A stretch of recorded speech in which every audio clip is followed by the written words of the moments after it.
আসসালামু আলাইকুম এভরিওয়ান, কেমন আছেন আপনারা সবাই? আশা করি সবাই অনেক ভালো আছেন। তো আপনাদের জন্য নিয়ে আসলাম নতুন একটা ব্লগ। তো আমাদের চ্যানেলে এটাই হচ্ছে আমাদের ফার্স্ট ব্লগ।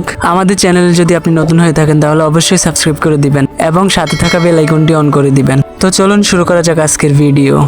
হ্যালো ভিউয়ার্স, তো চলুন ঘুরে আসি লক্ষ্মীপুর জেলার ১৫ নং লাহারকান্দি ইউনিয়নের ঐতিহ্যবাহী একটি স্থান থেকে। লোকমুখে শোনা কথা, ১৫ নং লাহারকান্দি ইউনিয়নের ৪ নম্বর ওয়ার্ডে একটি জমিদার বাড়ি আছে, অনেক পুরনো।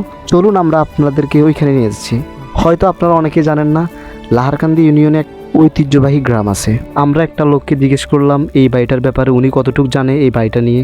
উনি আমাদেরকে যা ইনফরমেশন দিয়েছে সেটা হলো ২০০ থেকে ২৫০ বছর পুরনো এই বাড়িটি। উনি ওনার পিতামহের থেকে শুনেছেন এখানে বহুকাল পূর্বে জমিদার বংশ বসবাস করতেন এবং এই মহল্লাতে ওনারা জমিদারি ফলাতেন। বাড়িটা দেখলেই বোঝা যায় বাড়িটা কতটা পুরনো, কতটা ঐতিহ্য মিশে আছে এই বাড়িটার সাথে, জমিদার বংশের সাথে। যুদ্ধের পূর্বেও তিনি শাসন চালিয়েছেন এই মহল্লাটাতে। শোনা গেছে যুদ্ধের সময় ওনারা এখান থেকে বিতাড়িত হয়ে গেছেন। বাড়িটি দেখলে আপনি হয়তো অনুভব করবেন বাড়িটি এখনই ভেঙে পড়বে, কিন্তু না, এখানে লোহার শক্ত পাত দ্বারা এটা নির্মাণ করা হয়েছে। জানা গিয়েছে যুদ্ধকালীন সময়ে মুক্তিযোদ্ধারা এখানে আশ্রয় গ্রহণ করেছিল এবং এইটাকে তারা তাদের ছোটোখাটো একটা ক্যাম্প হিসেবে পরিচালনা করেছিল। যুদ্ধের পর থেকে এখানে আর কাউকেই দেখা যায়নি। বাড়িটি পরিত্যক্ত অবস্থায় পড়ে রয়েছে। বাড়িটির অবস্থান দেখলেই বোঝা যায় এখানে এখন আর কেউ থাকে না। পুরো বাড়িটির ছাদ লোহার পাত দ্বারা নির্মিত, যার কারণে বাড়িটি এখন অক্ষত অবস্থায় আছে।